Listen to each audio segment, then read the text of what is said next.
something you can call your own. You never ride alone again.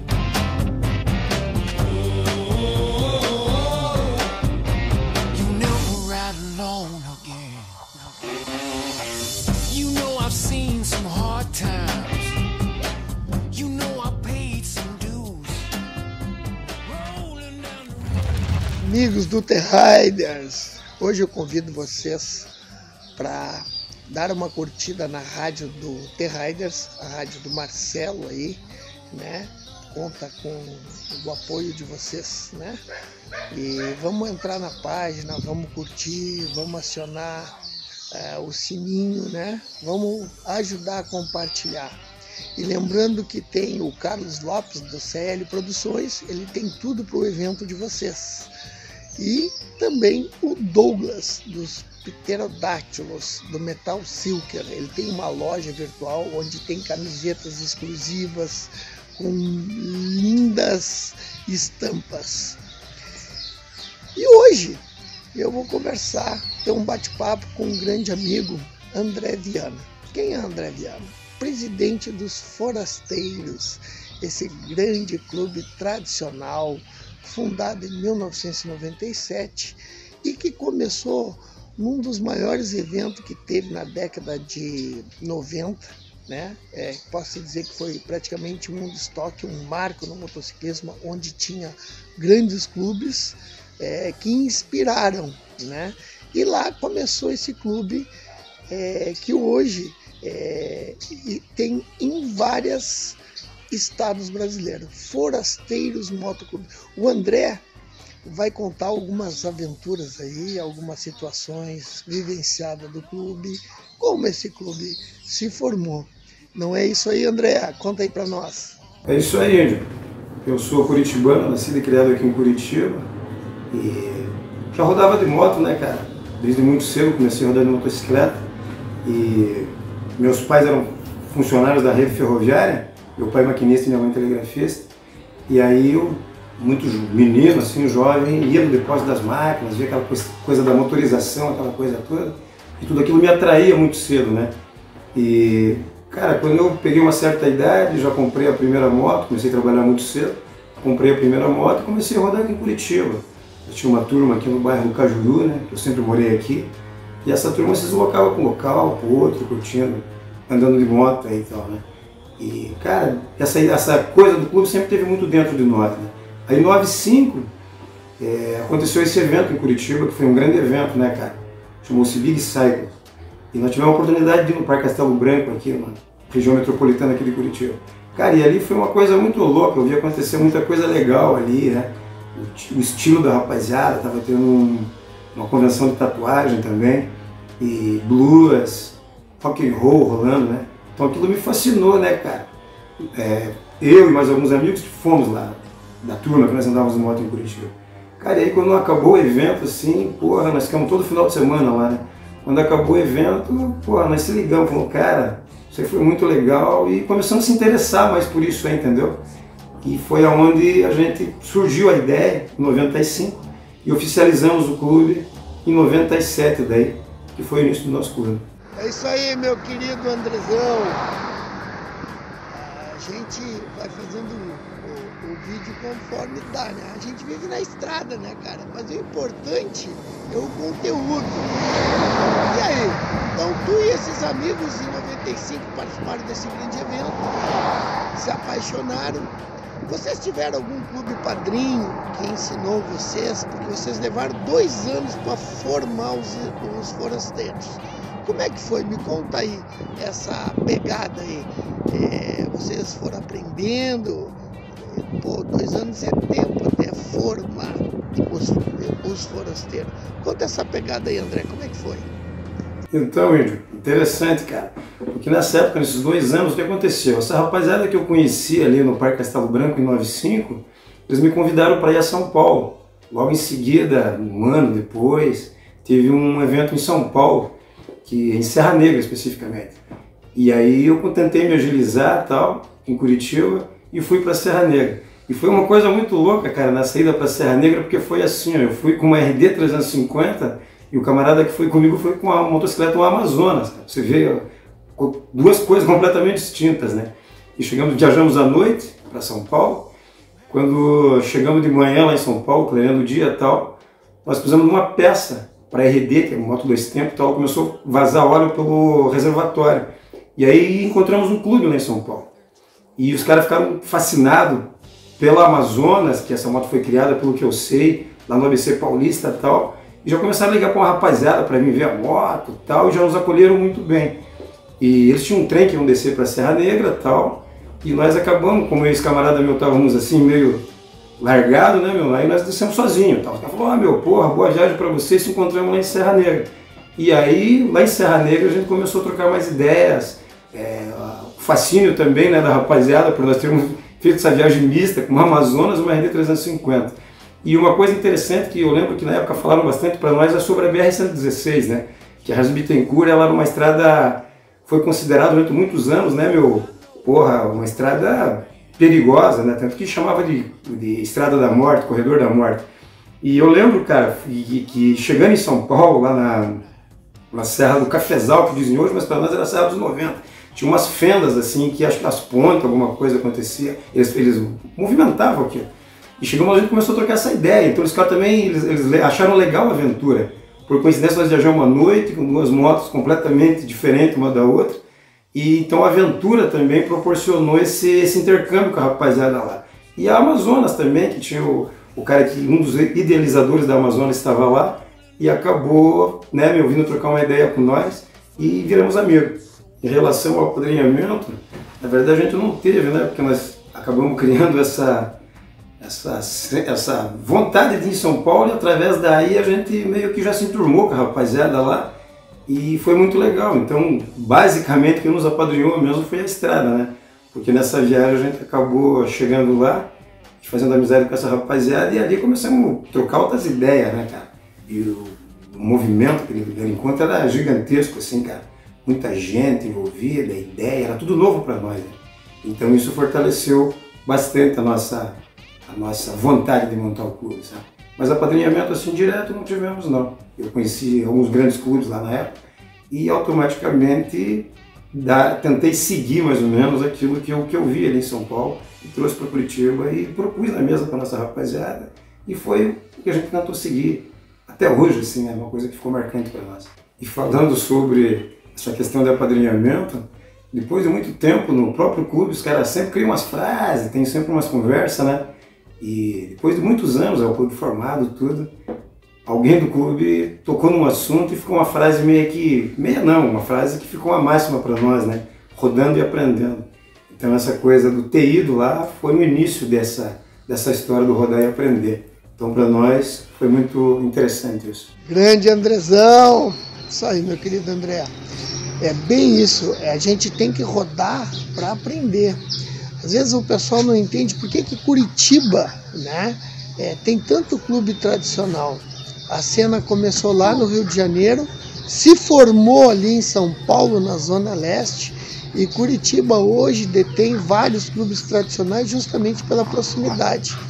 E tu me falar da Regis Bittencourt, a Estrada da Morte, né, que foi considerada muitos anos, né, cara? Muitos anos eu fiz aquela estrada ali, na década de 80, 90, horrível, cara.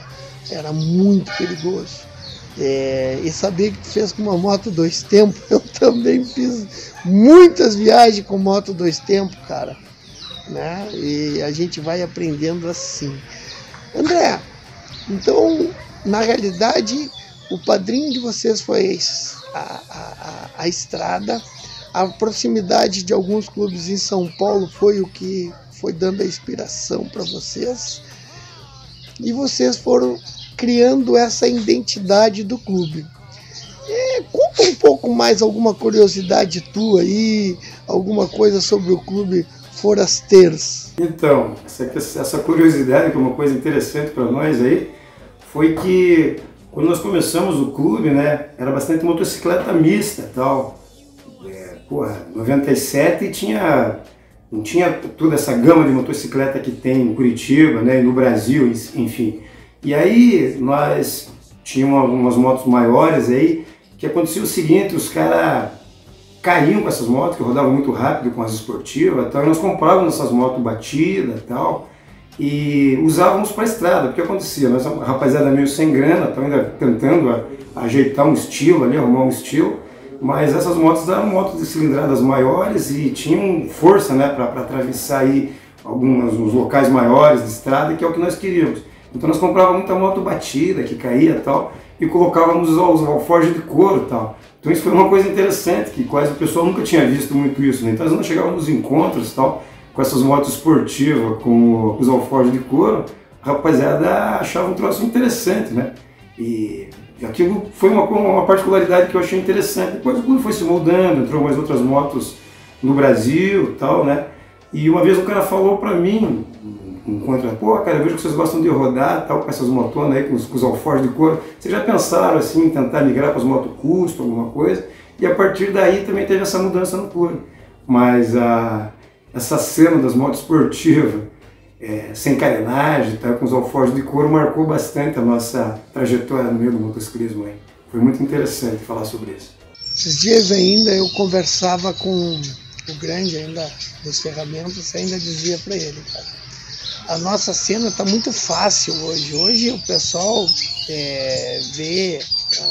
tem a facilidade das motos, internet, comunicação, informação, né? E a característica que veja só, o clube não tinha grana para comprar moto, que realmente era muito caro, as motos num determinado período. Aí compravam motos batidas, né? Esportiva com acessórios de couro, né? Até chegar na identidade de um clube custom estradeiro. Olha quanta evolução, né, André? Por quanta coisa a gente passou lá atrás para poder evoluir, para se tornar uma referência, né? Que é o que vocês são, né? Uma grande referência. André,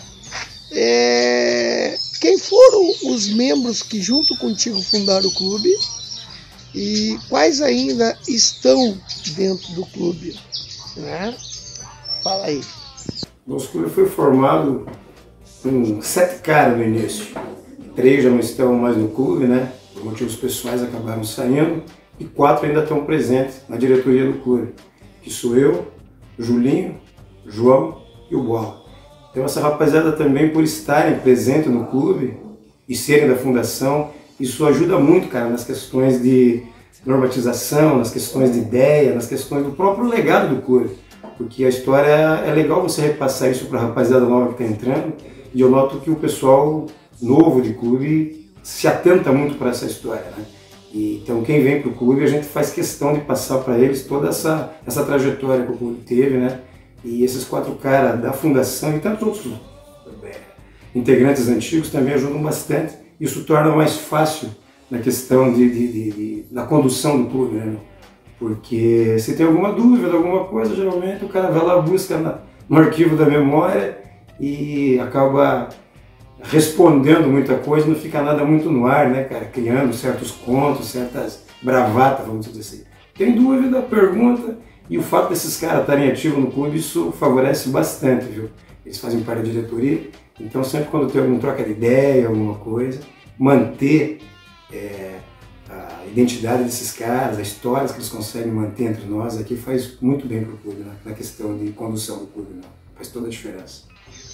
Presidente André, cara, eu acho que o presente na fundação junto é muito importante para essa questão de identidade, né? Porque a experiência que vocês passaram ao longo desses anos não é mole. Meu irmão, me diz uma coisa, vocês começaram como clube misto, grupo, depois foram evoluindo, como é que foi? Como é que foi essa evolução do Clubes Forasteiros? Então, nós começamos como motoclube, até usando um pouco da experiência que nós tínhamos lá de contato com esses outros clubes, foi o que forjou a gente a seguir a trajetória como motoclube. E seguimos, né, os preceitos, aí montamos uma sede em Curitiba, começamos a receber a rapaziada, tivemos a honra de fazer alguns eventos, que foi até uma uma coisa legal, assim, porque eu falo de 95, né, no Castelo Branco, mas depois de um tempo nós também estávamos promovendo aí um evento dos amigos, reunindo a rapaziada, então foi legal, então aprendemos muito, cara, com essa vinda da rapaziada também, esse intercâmbio que rolou entre os clubes, mas a nossa proposta sempre foi o Motoclube sempre. Meu querido André, e o clube começou a expandir, né, a família Forasteiros, né, com as andanças, rodando, né, além fronteiras do Paraná, já São Paulo, né, Goiás, Minas Gerais, começou a formar outras famílias, né, se formar novos capítulos em outros estados, se transformando num Clube Brasil. Fala um pouco sobre isso aí. Isso é uma coisa que ocorreu naturalmente, porque nós viajávamos, às vezes o pessoal vinha para Curitiba e houve essa procura aí pelo pessoal fazer parte do clube. E daí nós temos o clube em Santa Catarina, Rio de Janeiro, Minas Gerais e no estado de Goiás, né? O que também é interessante a gente conversar foi que num desses estados que a gente foi e tal, você vê como é que é interessante, né, o cuidado com a questão motociclística e tal. Um dos clubes mais antigos lá no local nos chamou, conversou, perguntou qual era a nossa proposta, né, vamos dizer, como uma regional lá naquele estado. E foi uma forma bem legal, bem amistosa, mas eu achei interessante como eles se preocupavam e se preocupam até hoje, né, com essa questão de você estar montando sede em algum lugar, tá expandindo o clube, né. Eu cheguei na cidade lá um dia à noite e fomos lá, estava com o pessoal que estava predisposto a pegar a bandeira do clube. E aí logo em seguida chegou um clube lá, vieram conversar com a gente e tal, nos apresentamos, conhecemos. E achei interessante, não vi nada afrontoso, nada errado da parte deles, porque eles estavam preocupados verdadeiramente com a nossa entrada naquele estado e tal, e se condizia com a proposta que eles tinham, que era uma proposta de seriedade, uma proposta legal do clube. Então eu achei interessante. Pô, muito bom tu ter tocado nesse aspecto, né, André? Dentro dos protocolos mundiais do motociclismo, quando um clube vai se estabelecer num estado, né, geralmente ele se apresenta para o clube dominante do lugar, né, e fala qual é a intenção, né, porque assim age os clubes tradicionais, né? É o respeito da gente levar uma bandeira para um outro estado e se apresentar para aquele clube mais antigo, dominante, tradicional, para falar ou para apresentar a filosofia, né? Que é o respeito, né, da apresentação. É assim que funciona no nosso meio, o respeito. Hoje em dia, há clubes cada vez mais se formando, alguns querendo fazer da forma correta, outros atropelando o caminho, mas eu venho tentando mostrar um pouco da nossa história brasileira, dos nossos clubes tradicionais e dos nossos protocolos. Diferentemente de outros youtubers que têm necessidade de ganhar likes, ficarem conhecidos no meio, eu fiz a minha história lá atrás, eu conheço os clubes, a maneira, o comportamento, né? Então, a gente que vem construindo essa história, o que eu quero é mostrar justamente isso, mostrar as diferenças do nosso motociclismo, né? O respeito do nosso motociclismo, porque o pessoal acha que é tudo igual e não é, e isso é uma coisa muito importante.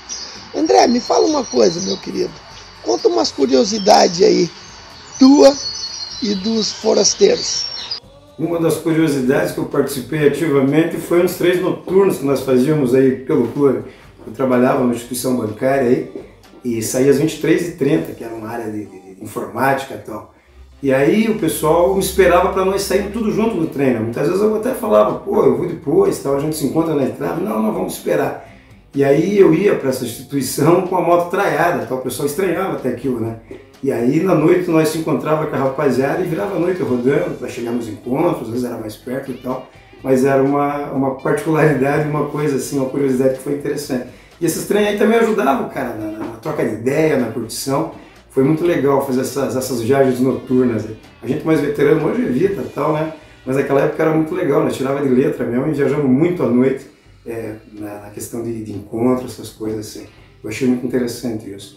E algumas particularidades também é a questão no clube, né? Nós tivemos um grande, saudoso Gil, né? Que participou do clube. E ele tinha umas tiradas muito loucas, nós tínhamos no clube uma lousa, assim como se fosse um quadrinho. E ele escrevia frases de efeito, escrevia as paradas. E nessas frases, ele criou várias frases, né, meu? Do tipo, não meça, percorra, longe ao banheiro. E essas frases, elas acabavam incentivando de uma forma muito louca, assim, a nós a rodarmos, meu. Outro dia nós dávamos risada e tal.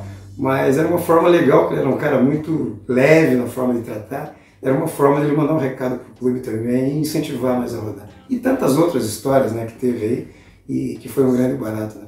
Porque a motocicleta, na verdade, né, meu, nessas curiosidades, a motocicleta não se limitou só em rodar de moto, né? Eu lembro que em Curitiba teve grandes bandas que fizeram música relacionada a alguma coisa à moto e tal. Então essas coisas também é relevante, né, meu? O cara que, porra, tatuadores que vieram do meio das motos, músicos, porra, muita coisa legal, cara, aconteceu. Então isso eu acho muito legal tocar nesse assunto, velho. E uma das coisas também que foi muito livre entre nós foi as parcerias, né?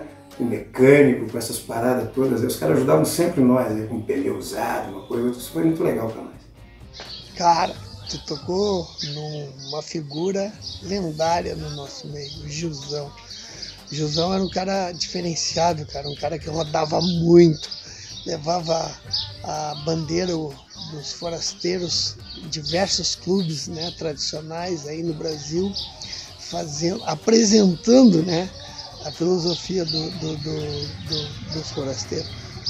André, fala um pouco mais sobre o Gilzão, cara. O cara que nos deixou aí, deixou uma baita de uma saudade.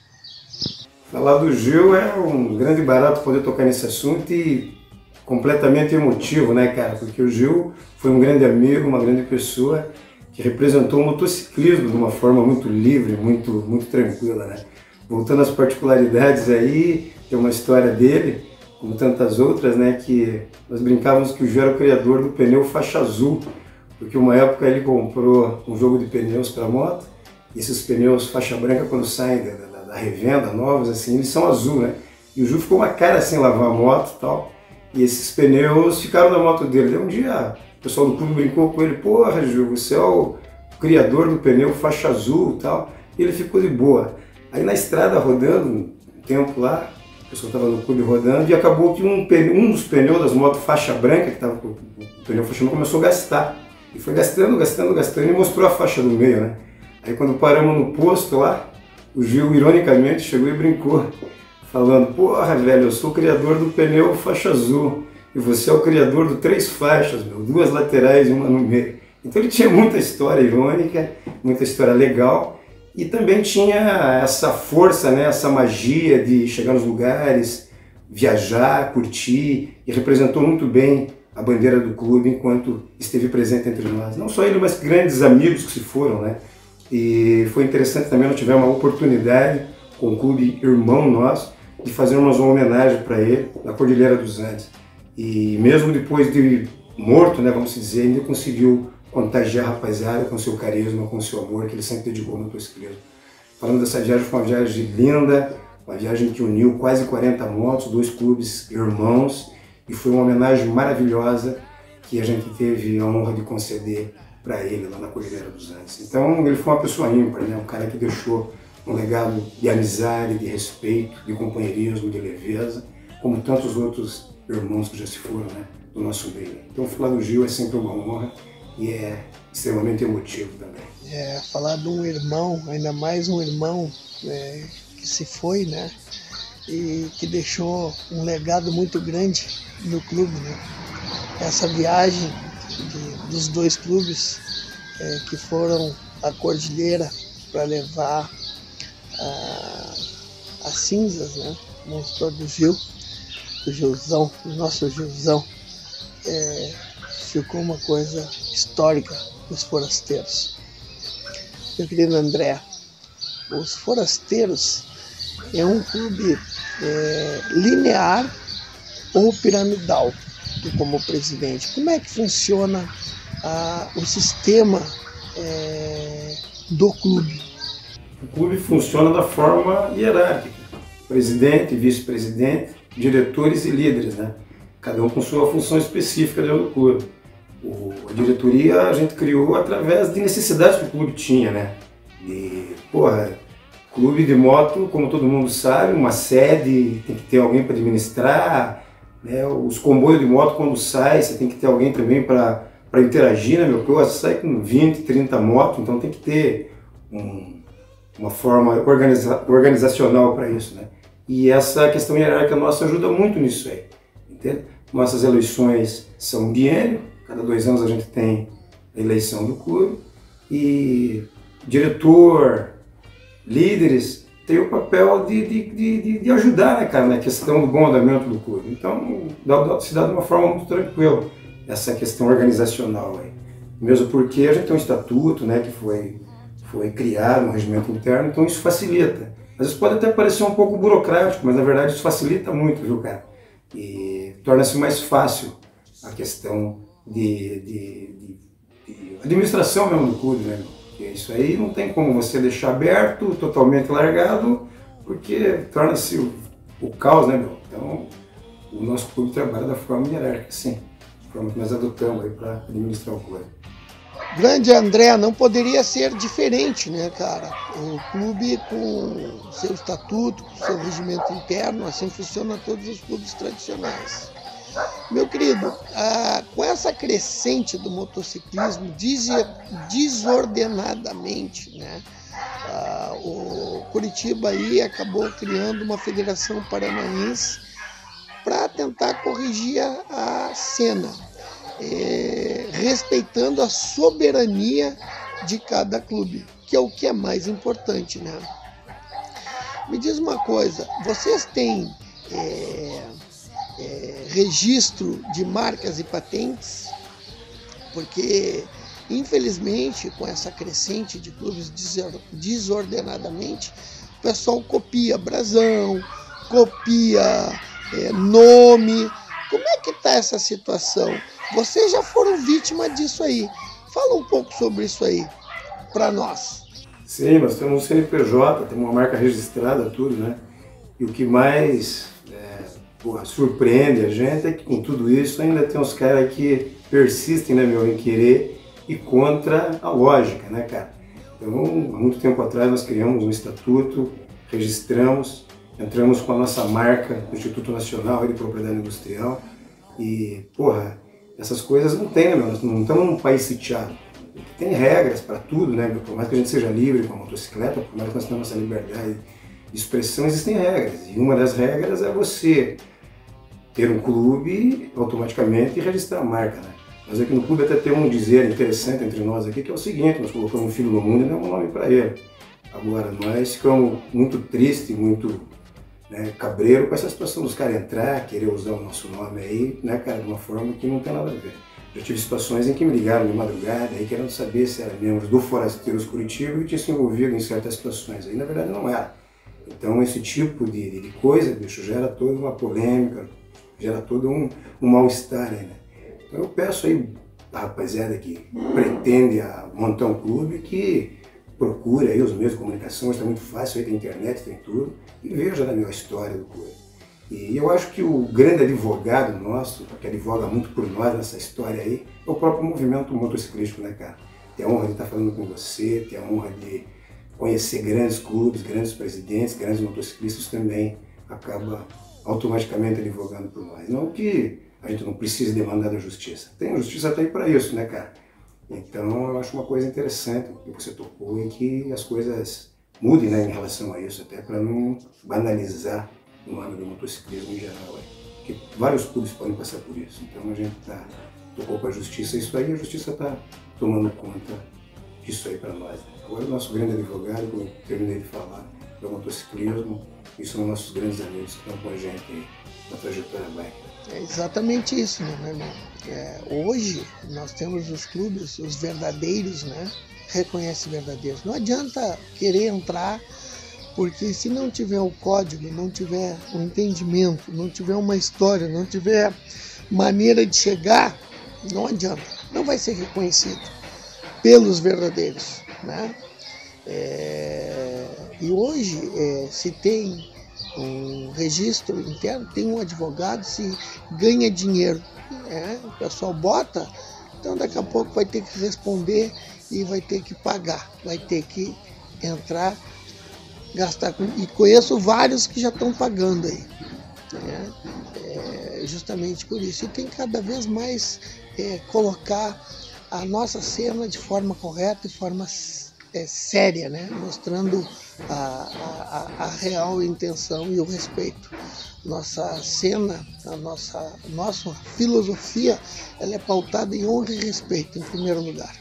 Mano, velho, aproveita aí e me dá a visão tua, né? Como um cara experiente, como um motociclista estradeiro experiente, e a visão dos forasteiros com a cena biker atual. Conta aí. Diz qual é que é a tua visão. A cena biker atual, na minha concepção, mudou bastante, né? Mas é natural que as coisas mudem, não tem como ser sempre a mesma coisa. Nós, mais antigos, tivemos a honra de aprender com os mais antigos que nós ainda. Mas eu acho que o que levou nós até chegarmos agora, até essa cena que está acontecendo agora, foi o aprendizado com grandes outros clubes, né? Eu vi aí na tua reportagem e tal, no bate-papo, o clube de década de 60, né? Então esses caras também já trabalharam na frente para que acontecesse essas coisas até hoje, até essa cena atual que está acontecendo hoje. Eu quero crer que a hierarquia, né, e a coisa mais antiga foi o que pautou nós até agora. Então tem certas coisas que ainda tem que trabalhar da forma tradicional. Sentar, conversar, né? Eu lembro que tratei de alguns assuntos referentes ao clube com alguns presidentes e foi de uma forma muito respeitosa, de uma forma muito direta. Presidente para presidente, diretoria para diretoria. Porque o que foi nós aprendemos lá atrás. Então eu acho que essa cena biker nova tem que tentar estar ligada a isso. É novo, é interessante, sempre vai ser. Nós também da década de 90, perante os caras de 60, somos novos, né? Nós tivemos a humildade de tentar aprender com esses caras e seguir a trajetória dessa forma. Então para essa nova cena que está aí, eu espero que eles não esqueçam das questões anteriores, que se a gente está se remetendo a um tempo passado, é porque senão tudo deu muito certo. Então, tentar pontuar isso e tentar, né, respeitar a hierarquia, respeitar o que já foi feito e pegar o que é de bom para o motociclismo, para que o motociclismo cresça e seja essa coisa legal que é como nós temos a honra de poder curtir aí. É isso aí, meu irmão. Nós vivemos o tradicional, né? Vivemos a velha escola, mas os jovens estão aí, né? Com a nova escola, né? E tudo evolui na sua vida, coisa boa às vezes tinha ser jovem, né? Na época que eu comecei, eu tinha que andar com um livro de geografia embaixo do braço. Hoje com o celular eu chego em qualquer lugar. Antigamente eu interagia mais, perguntava, né? E às vezes os caras me diziam, vai por aqui, caminha até morrer. Era brincadeira. E hoje a coisa evoluiu muito. É isso aí, meu irmão. A única coisa que se tem que ter é respeito. A gente não pode querer ensinar se não se sentou para aprender. O respeito está no antigo, está no atual e vai estar no futuro. São três coisas que são sempre interligadas. Meu querido André, meu querido presidente dos forasteiros, desse grande clube tradicional estradeiro, deixa uma mensagem aí tua e dos forasteiros para todo o T-Rider, né? Para todos aqueles que nos acompanham, para todo o motociclismo brasileiro e em geral. Então, a minha mensagem é uma mensagem de agradecimento, né, cara? Ao canal The Riders, a você aí por conduzir essas entrevistas, esses bate-papos de uma forma legal, aí, respeitosa. Eu fico, né, feliz, bicho, porque aconteceu uma coisa muito interessante, estando falando com vocês aí hoje. Eu tive a honra de ser fã de certos caras que se tornaram meus amigos, né? Que nem, porra, cara que cruzou a Transamazônica muitos anos atrás, caras que fizeram muito pelo motociclismo. Então, eu fui agraciado em poder ter conhecido esses caras e respeito muito o legado que eles deixaram. Tanto os caras que fizeram pelo motociclismo, né? E pela companheirismo e tantas outras coisas que está focado nisso. Queria agradecer também a toda a rapaziada do clube, né? Dos clubes em gerais aí, pela amizade, pelo respeito que sempre nos dedicaram. E pessoal do meu clube, né? E mandar um abraço a todos, né, meu? Com a finalização da frase do grande Gil, que dizia, uma frase curta, mas muito pontual, né? Não meça, percorra. Então é isso, cara. Valeu, muito obrigado pela oportunidade, né? E pelo clube que eu tenho a honra de representar, que é o Motoclube Forasteiros. Valeu. Os amigos do The Riders, fico muito feliz e honrado para poder ter trocado esse bate-papo aí com o André, o presidente dos Forasteiros. Forasteiros, um grande clube estradeiro, um grande clube tradicional de grandes irmãos. Gente, com tanto exemplo positivo para quem inventar, né? É isso aí. Forasteiros Motoclube, um clube que começou em Curitiba e hoje se encontra em diversos estados brasileiros. Tenha como exemplo sempre a humildade e nunca force a situação. Crie a sua história. The Riders. Sou da estrada.